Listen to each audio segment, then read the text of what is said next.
एक गुरु का एक शिष्य अपने गुरु की तरह बनना चाहता था।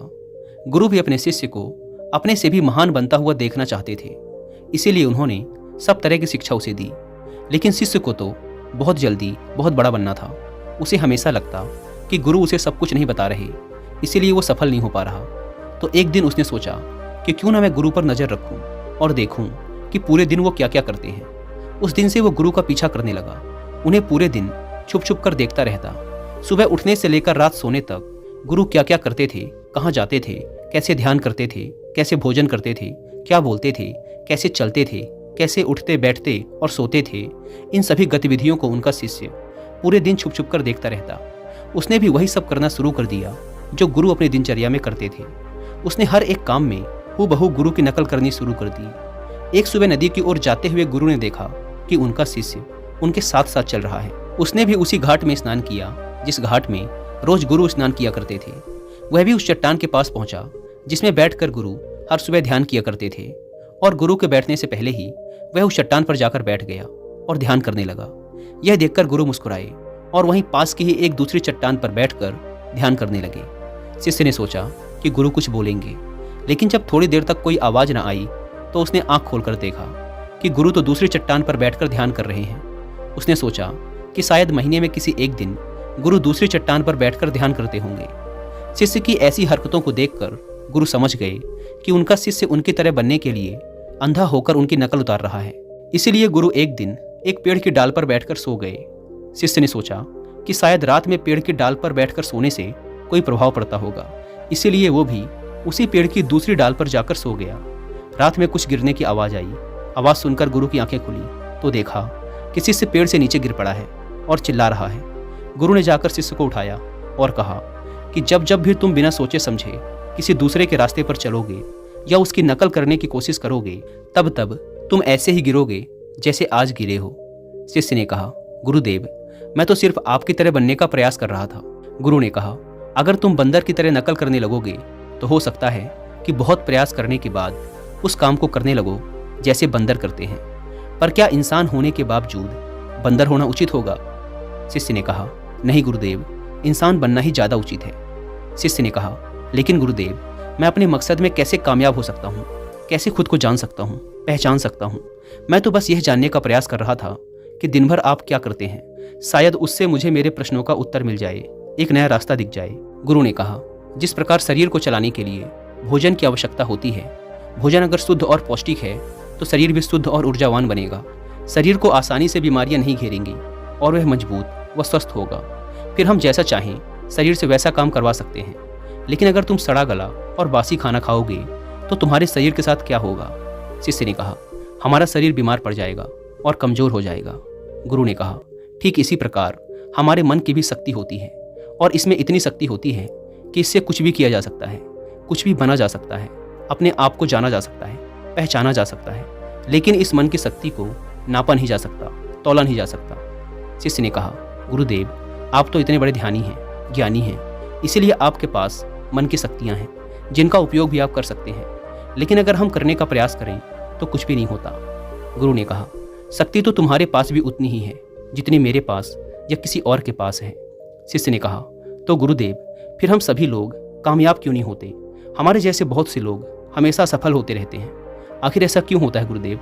गुरु ने कहा, क्योंकि मन की शक्तियों का लोग सही तरीके से उपयोग नहीं कर पाते, बल्कि मन की शक्तियाँ उनका उपयोग कर लेती हैं। जो मन की शक्तियों को समझ गया वो ज्ञानी बन गया।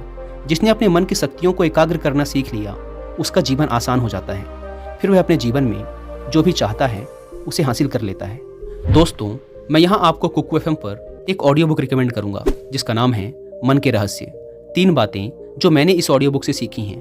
पहली बात, हमारा मन सबसे खराब फैसले तब लेता है जब यह डरा हुआ होता है, इसीलिए अपने मन को शांत रखें और उसे डराने वाली चीज़ों से दूर रखें। दूसरी बात, सफलता और शांति पाने के लिए हमें रोज़ कुछ समय एकांत में बिताना चाहिए। और तीसरी बात, अगर आपको विश्वास है लेकिन आप उस विश्वास के अनुसार काम नहीं कर रहे, कर्म नहीं कर रहे, तो यह विश्वास किसी काम का नहीं।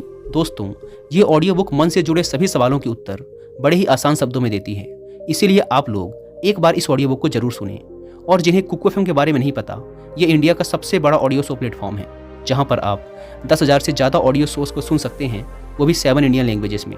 इस प्लेटफॉर्म का मंथली सब्सक्रिप्शन पड़ता है 99 रुपीज़ का, लेकिन अगर आप यूज़ करते हैं कूपन कोड WI50 तो आपको इसके फर्स्ट मंथ के सब्सक्रिप्शन पर मिलेगा 50% का डिस्काउंट, यानी आपको पड़ेगा 99 की बजाय सिर्फ 49 रुपीज़ का।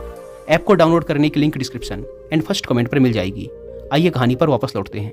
शिष्य ने गुरु से कहा, क्या आप मुझे मेरे मन की शक्तियाँ दिखा सकते हैं? मैं इन्हें समझ नहीं पा रहा। गुरु ने कहा, हाँ, मैं तुम्हें तुम्हारे मन की शक्तियाँ दिखा सकता हूँ, लेकिन इसके लिए तुम्हें मेरा एक काम करना होगा। क्या तुम मेरा काम कर सकोगे? शिष्य ने कहा, हाँ गुरुदेव, आप बताइए तो सही, मैं जरूर आपका काम करूँगा। करना क्या है मुझे? गुरु ने कहा, काम ज़्यादा मुश्किल नहीं है, बस तुम्हें इतना ही करना है कि अपने मन में उठने वाले विचारों को एक एक लकड़ी के समान समझना है और हर एक विचार के उठने के साथ एक लकड़ी को उठाकर उस कुटिया के अंदर रख देना है। और ये काम तुम्हें अगले 1 महीने तक करना है। ध्यान रहे, एक विचार के लिए एक लकड़ी का होना आवश्यक है, ताकि तुम्हारा कोई भी विचार तुमसे छूट ना पाए। साथ ही एक काम और करना, अपने उन विचारों की लकड़ियों को जो तुम्हें ज्ञान और ध्यान प्राप्त करने के बारे में आए, कुटिया के बाहर ही रखना। शिष्य ने कहा, जो आज्ञा गुरुदेव, आपने जैसा कहा है मैं ठीक वैसा ही करूँगा। उसके बाद से शिष्य ने अपने विचारों को देखना शुरू कर दिया और जब भी उसके मन में कोई विचार उठता वह तुरंत एक लकड़ी उठाकर कुटिया के अंदर रख देता। ऐसा करते करते 1 महीने का समय बीत गया तो शिष्य गुरु के पास जाकर बोला, गुरुदेव, 1 महीने का समय बीत चुका है और मैंने ठीक वैसा ही किया है जैसा आपने कहा था। अब आप मुझे मेरी मन की शक्तियों को दिखाएं। गुरु शिष्य के साथ उस कुटिया में गए जहाँ उसने लकड़ियों को इकट्ठा किया था। गुरु ने देखा कि पूरी कुटिया छोटी छोटी लकड़ियों से भरी हुई है, यहाँ तक कि कुछ लकड़ियाँ कुटिया के बाहर भी गिरी हुई हैं। गुरु ने पूछा, तुम्हारे ज्ञान और ध्यान के विचारों वाली लकड़ियाँ कहाँ हैं? शिष्य ने बाहर पड़ी कुछ लकड़ियों को गुरु के सामने लाकर रख दिया और कहा, यही हैं ज्ञान और ध्यान के विचारों की लकड़ियाँ। गुरु ने उन लकड़ियों को गिनने के लिए कहा। जब शिष्य ने उन लकड़ियों को गिना तो वो सिर्फ 24 लकड़ियाँ ही थी। गुरु ने कहा, अब बस तुम्हें एक काम और करना है, क्या तुम कर सकोगे? शिष्य ने कहा, जी गुरुदेव, आप आज्ञा तो दें। गुरु ने कहा, ये लकड़ियाँ जो तुमने इकट्ठा की हैं, इन्हें एक साथ बांधकर उस नदी में फेंक कर आओ। गुरु की यह बात सुनकर शिष्य घबरा गया और बोला, गुरुदेव, ये कैसे संभव है? भला इतनी लकड़ियों का भार मैं कैसे उठा पाऊंगा? गुरु ने कहा, क्यों नहीं उठा पाओगे? जब इतने सारे विचारों का भार उठाकर घूम रहे हो तो इन लकड़ियों को क्यों नहीं उठा सकते? शिष्य ने कहा, लेकिन गुरुदेव, विचारों में कहाँ वजन होता है? गुरु ने कहा, विचारों में भी वजन होता है। देखो, तुम्हारे फालतू के विचारों के बोझ तले तुम्हारे काम के विचार, ज्ञान और ध्यान के विचार कितने से हैं? तुमने अपने मन की सारी शक्तियाँ इन बेकार के विचारों में लगा रखी हैं जो इस कुटिया में भरी पड़ी हैं, और सिर्फ 24 लकड़ियों के सहारे ही तुम ध्यान और ज्ञान को प्राप्त करना चाहते हो। शिष्य को अपनी गलती का आभास हुआ। उसने कहा, आप ठीक कह रहे हैं गुरुदेव, लेकिन अब मुझे करना क्या है? गुरु ने कहा, अगर तुम अपने ज्ञान और ध्यान की तरफ बढ़ना चाहते हो, अगर यही तुम्हारा लक्ष्य है, तो इन फालतू के विचारों को नदी में बहा दो। शिष्य ने कहा, लेकिन गुरुदेव, इतनी सारी लकड़ियों को एक साथ मैं अपने सर पे नहीं उठा पाऊंगा। गुरु ने मुस्कुराते हुए कहा, तो एक एक करके फेंक दो।